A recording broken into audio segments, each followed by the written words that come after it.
Gospode Bože Sine, primi molitvu moju koju prinosim.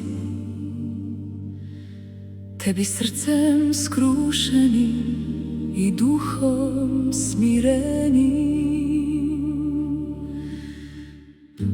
Ne prezri mene, o Isuse Hriste, radi koje si bio na krst prikovan, po obrazima bijen,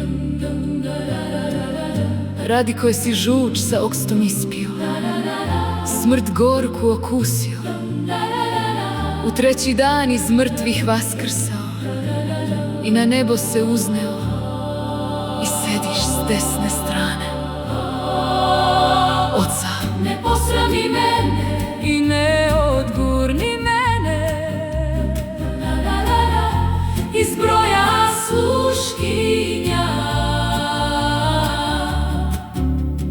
tvojih, nego me udostoji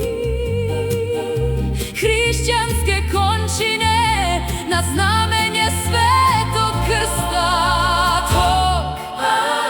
Učini me učesnicom stradanja tvojih, da budem dostojna javiti se pred lice tvoje. Sačuvaj me Vernom tebi, prikuj strah u tvome telo moje, od sudova tvojih uplaših se. Odvrati oči moje, da ne gledaju ništavila, nego ih otvori, molim te, da bih vidjela čudesa zakona tvoga. Tebi sam odana, od utrobe matere moje, ti si Gospod moj.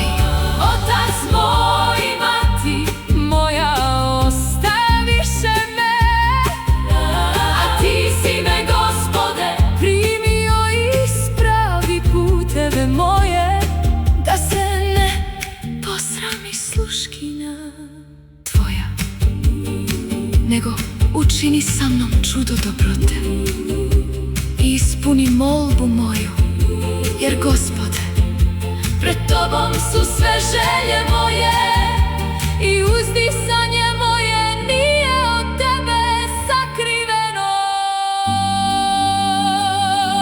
I još se molim tebi, Bože, Oče, pomozi mi da se ne obrete greh na meni, sluškinji tvojoj. jer tebi prinosim sebe na žrtvu kroz smirenje moje.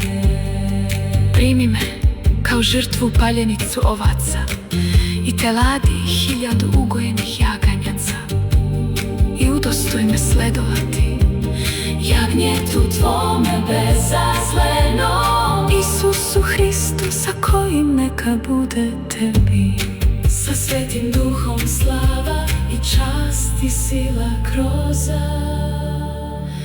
sve vekove.